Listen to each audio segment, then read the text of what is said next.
Magandang araw mga mag-aaral. Welcome sa ating channel. Ito ang Pinoy Teacher. At sa araw na ito, ang ating pag-aaralan ay dividing decimal numbers using long division method. Makinig kayong mabuti upang kayo ay maraming matutunan.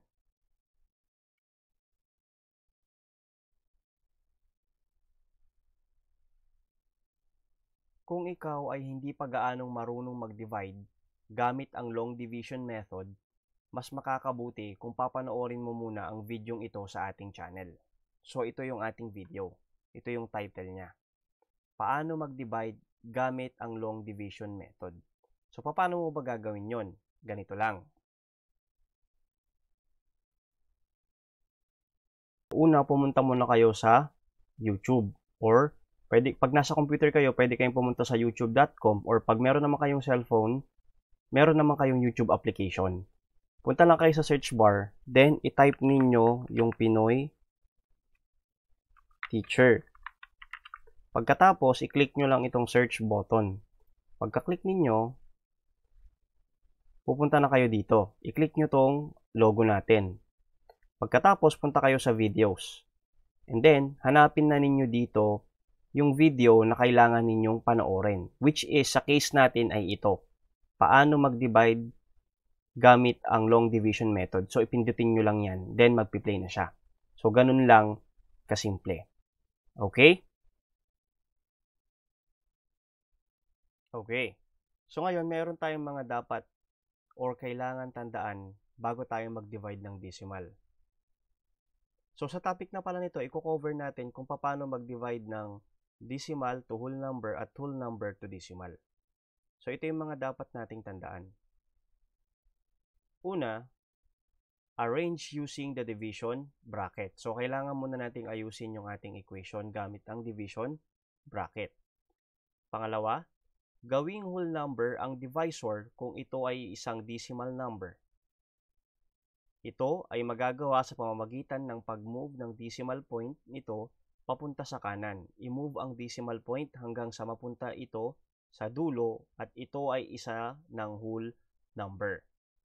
So, pinakaunang step, pagkatapos i-arrange sa bracket, kailangan nating gawing whole number yung decimal number na ginagamit natin bilang divisor.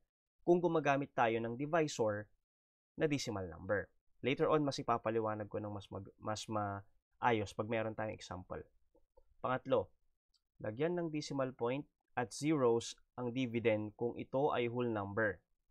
Ang paglagay ng zeros at decimal point ay nakabase sa kung ilang beses natin inilipat ang decimal point ng divisor. So, ang ibig sabihin lang nito,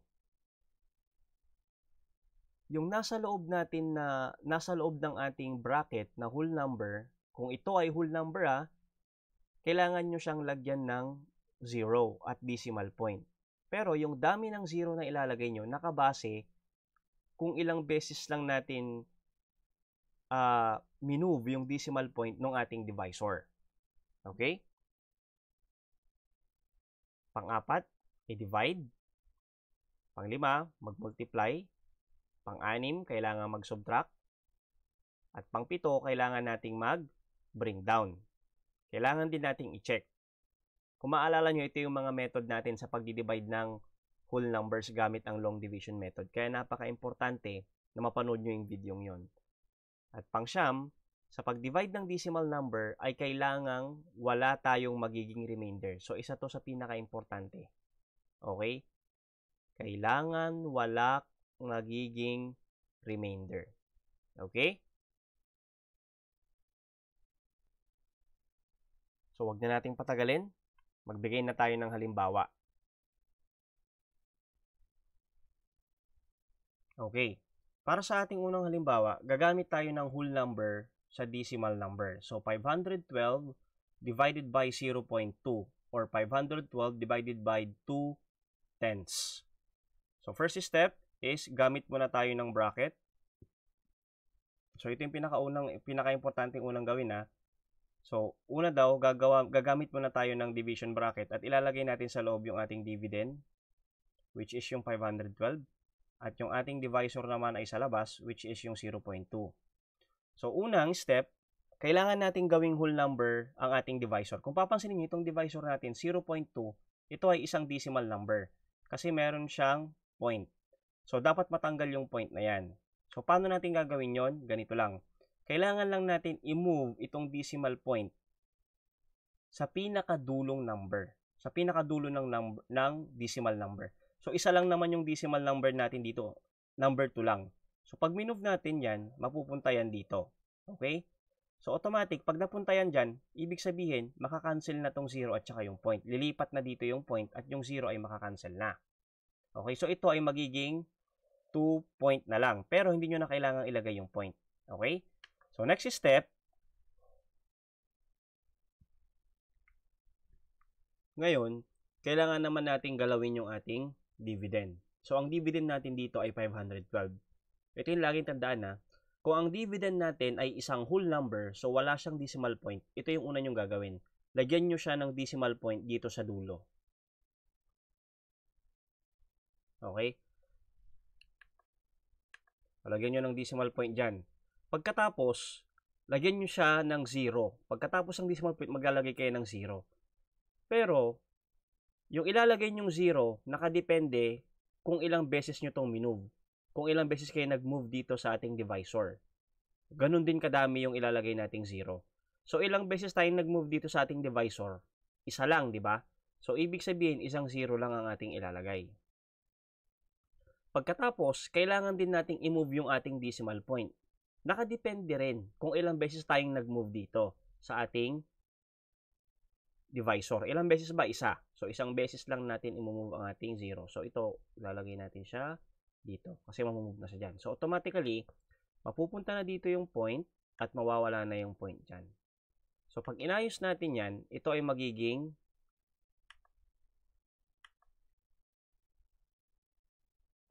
5,120 and then meron siyang point.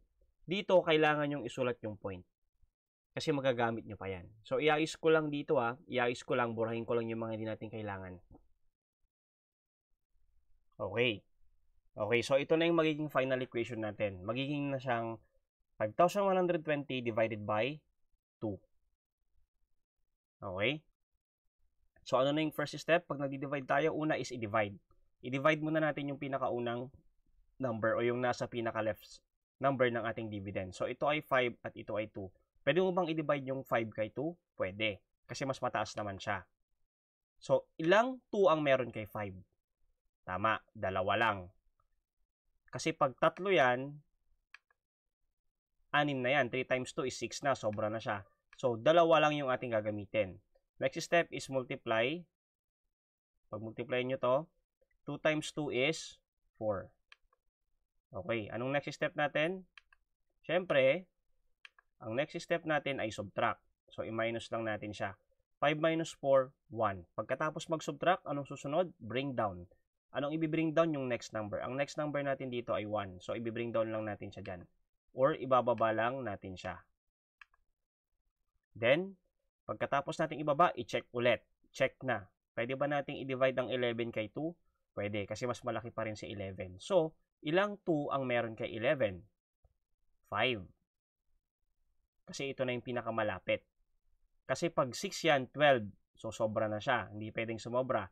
So, 5. 5 times 2 is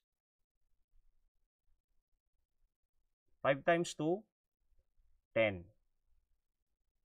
Okay, next step is subtract. So, tanggalin ko lang muna ito saglit. So, 11 minus 10 is equivalent to 1. So, pagkatapos natin mag-subtract, kasi 1 minus 1, 0, hindi mo na kailangan ilagay dyan. Anong susunod na naman? Pagkatapos mag-subtract, bring down. So, i-bring down muna naman tong next number natin, which is 2. Okay.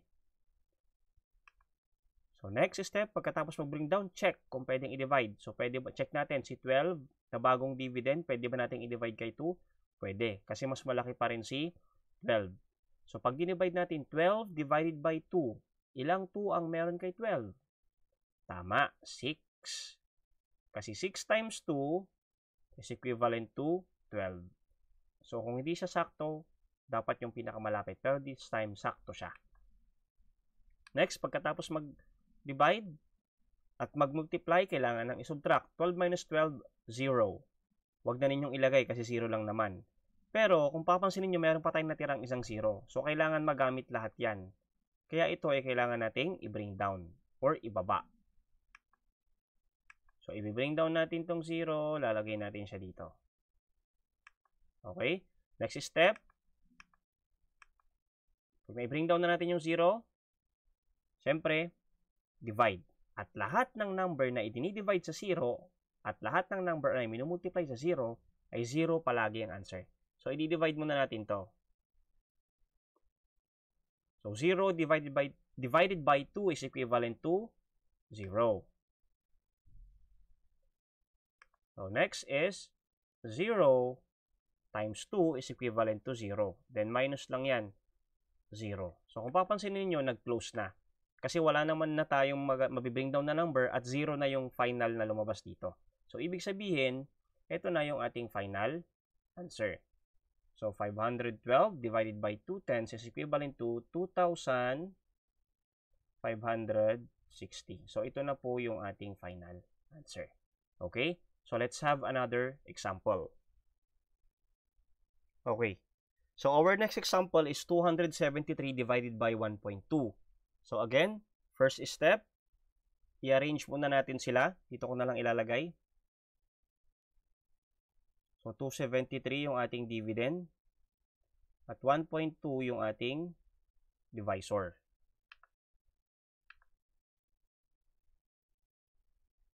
So, ano yung first step natin na susunod is gawing whole number ang divisor. So, ito yung divisor natin, di ba? Isa siyang decimal number kasi meron siyang point. So, gawin natin whole number. I-move lang natin yung point dito. Okay, so ibig sabihin makakancel na tong point, malilipat. Hindi mo pwedeng i-cancel tong 1 kasi may value yan, 1. Pag 0, pwede mong i-cancel. Pero pag 1, pataas, hindi mo siya pwedeng i-cancel. So, dyan lang yan. So, ibig sabihin, itong si 1.2, magiging na siyang 12 point. Pero hindi na kailangan ilagay yung point. Okay, yun na. The next is, teka, ayusin natin. Okay, next naman is itong 273. So, ano yung ginawa natin kanina? Siyempre, lalagyan lang natin siya ng decimal point dito. At dadagdagan natin siya ng 0. Pero nakadepende yon kung ilang beses tayo nag-move. Ilang beses tayo nag-move dito? Isa lang. So, isang 0 rin lang ilalagay. At kailangan din siyang i-move ng kung ilang beses din tayo nag-move dito. Sa divisor, isa. So, isa rin lang. So, automatic dito na yung point niyan. Okay, so ang magiging final natin dito ay 2,730. Okay, then meron siyang point dito. Okay, so iayos na natin. Ipunta natin siya dito. Dito natin siya ipunta. So, ang magiging final na equation natin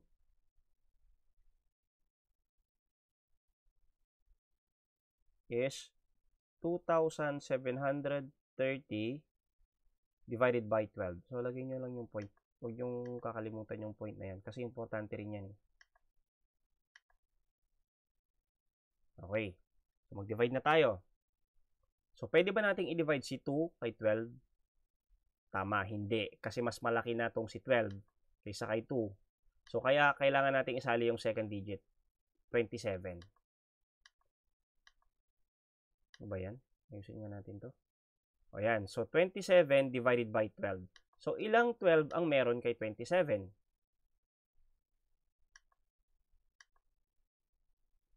Tama. Meron lang isa.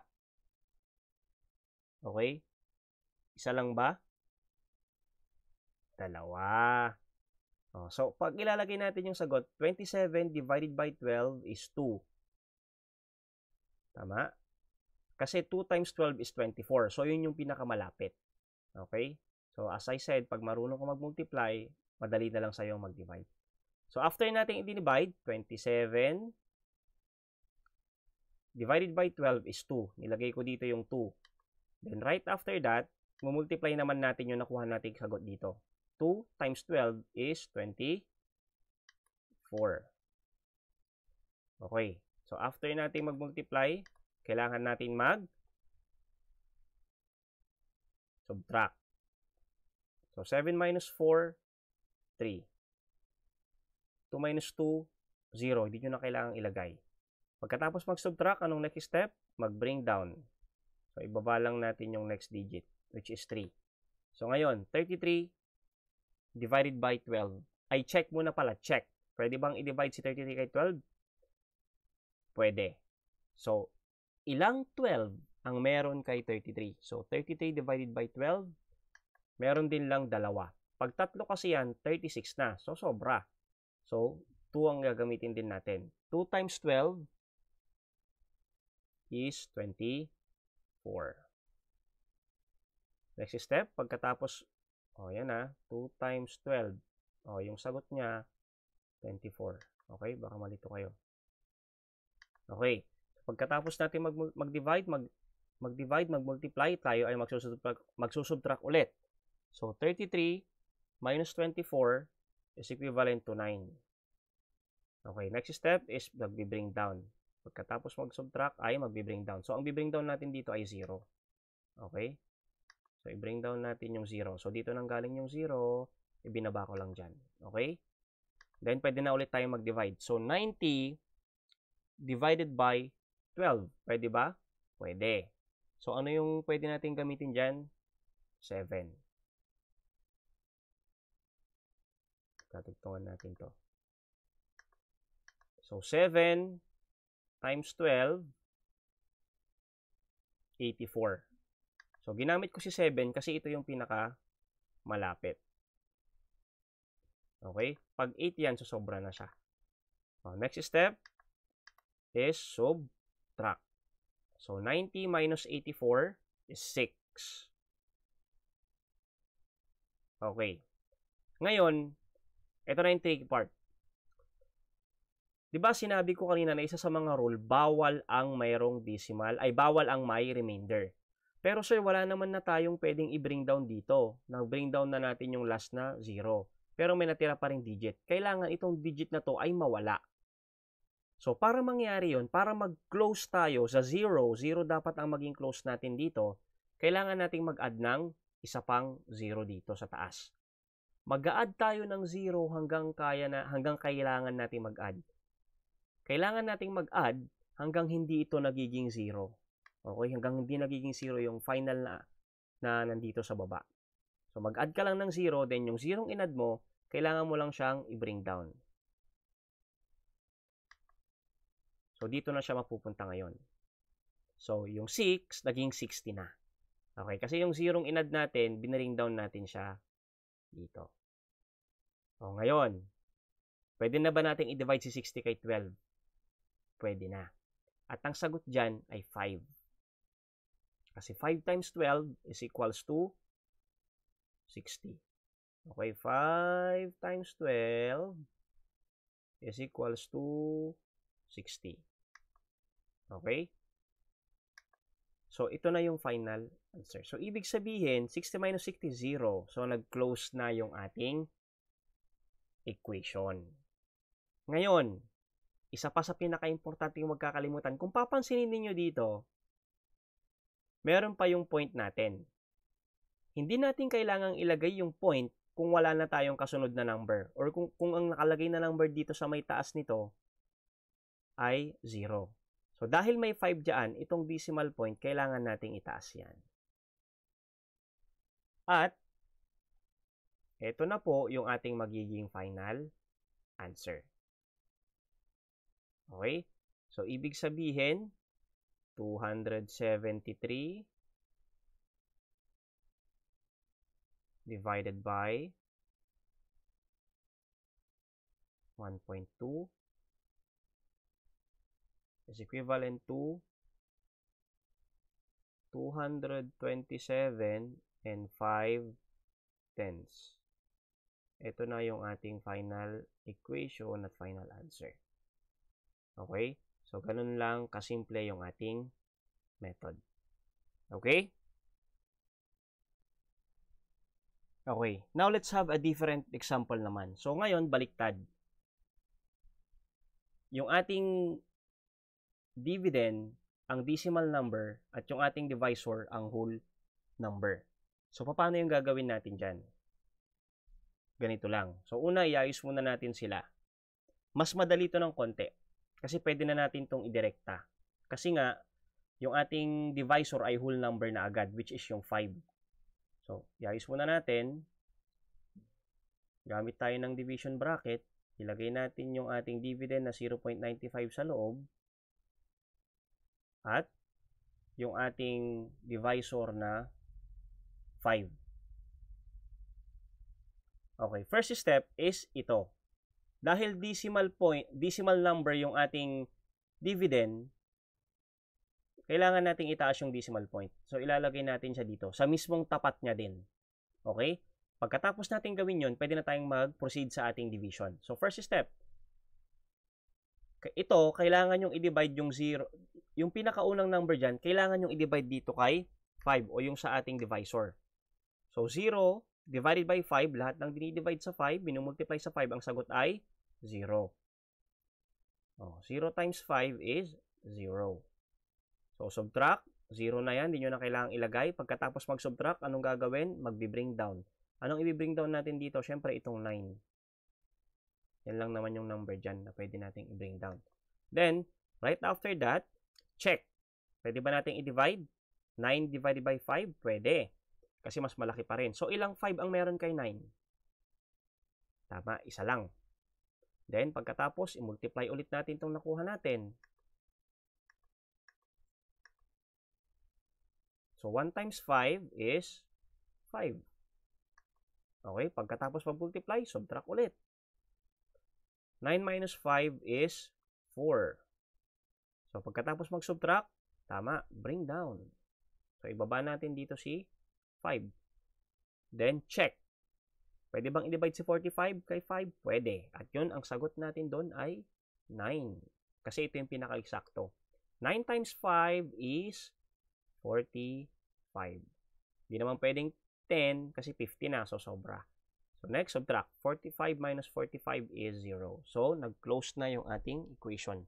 So, ibig sabihin, ang final answer natin dito ay 0.95 divided by 5 is 0.19. Ito na yung ating final answer. Okay, so as simple as that. So, let's have another example. Okay, so this time let's have 2.36 divided by 2. So, first step is gamitin muna natin yung bracket. Again, madali lang ito kasi nga whole number na yung ating divisor. So, pwede na natin siyang idirekta dito. So, 2.36 then 2. Okay, so first step, dahil decimal number yung ating dividend, itataas natin yung decimal point. Then, let's proceed to division muna. So, i-divide na natin siya. 2 divided by 2, pwede yan. At lahat ng number na magkaparehas na pinag-divide, ang sagot ay 1. Then, multiply. 1 times 2 is 2. Then, let's subtract after multiplying. 2 minus 2, 0. Hindi mo na kailangang ilagay. So, pagkatapos mo mag-subtract, kailangan mo na mag-bring down. So, ibaba natin itong 3. Okay, then, right after that, let's check. Pwede bang i-divide si 3 kay 2? Pwede. Ilang 2 ang meron kay 3? Siyempre, meron lang isa. 1 times 2, so times mo ulit dito, is 2.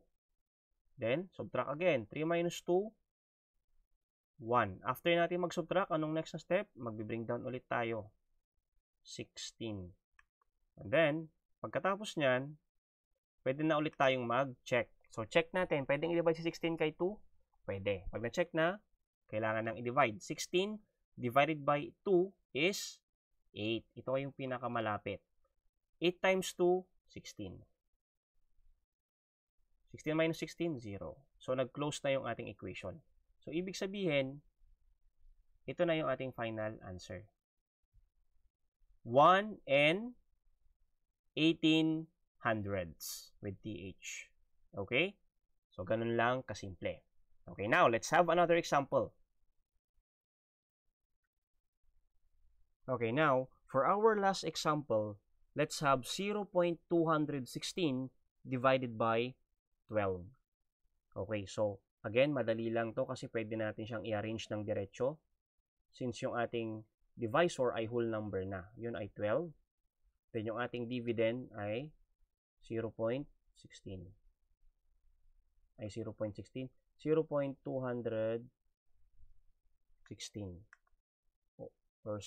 Or 216 thousandths with TH. So again, i-divide na natin. So once again, yung sinasabi ko, pag may decimal number to, no choice kayo, kailangan nyo siyang i-divide sa 0. Itong nandito. Hindi nyo pwedeng isali agad yung to dyan. So ito munang unahin nyo. So 0 divided by 12 is 0. Alam nyo yan. Teka lang, makalimutan ko bago natin pala gawin yun. Itaas muna ninyo yung decimal point. Yan. So 0 divided by 12 is 0. Then 0 times 12 is 0. Masyadong malaki. Okay, then let's subtract. 0 minus 0 is 0. Wag na. Hindi na kailangan ilagay yon. I-bring down na lang natin. Pagkatapos mag-subtract, kailangan natin mag-bring down. Now, let's check. Nakapag-bring down na tayo ha. Isang beses ka lang pwede mag-bring down. So, check natin. Pwede ba natin i-divide si 2 kay 12? Hindi. Kasi mas maliit si 2. At ano yung rule natin? Kapag hindi siya pwedeng i-divide, pero nakapag-bring down ka na, ang kailangan mo lang na ilagay na sagot dito ay 0 palagi. Kasi nakapag-bring down ka na eh, pero hindi pa rin siya pwedeng i-divide. Hindi na mo naman pwedeng i-bring down agad si 21. So pag ganun ang case natin, kung mapapanood nyo yung una nating video tungkol sa dividing numbers using long division, ito yung rule. So pag hindi na pwedeng i-divide, kahit nakapag-bring down ka na, maglagay ka na ng 0 sa taas. Yun na yung magiging sagot mo. Okay, then i-multiply mo ulit dito. Okay? So, 0 times 12 is 0. Then, subtract ulit pagkatapos nating mag-multiply. So, 2 minus 0 is 2. Pagkatapos mag-subtract, mag-bring down. Ang i-bring down natin dyan is yung 1. Okay? Then, check. 21 by 12. Pwede ba nating i-gawin yon? Pwede. Pwede natin siyang i-divide? Pwede. So, ilang 12 ang meron kay 21? Meron lang tayong isa. Pag ginawa mo kasing dalawa yan, 24 na siya. So, sobra. So, then, multiply ulit dito. 1 times 12 is 12. Then, let's subtract. So, 21 minus 12 is 9. So, pagkatapos mag-subtract, anong next step?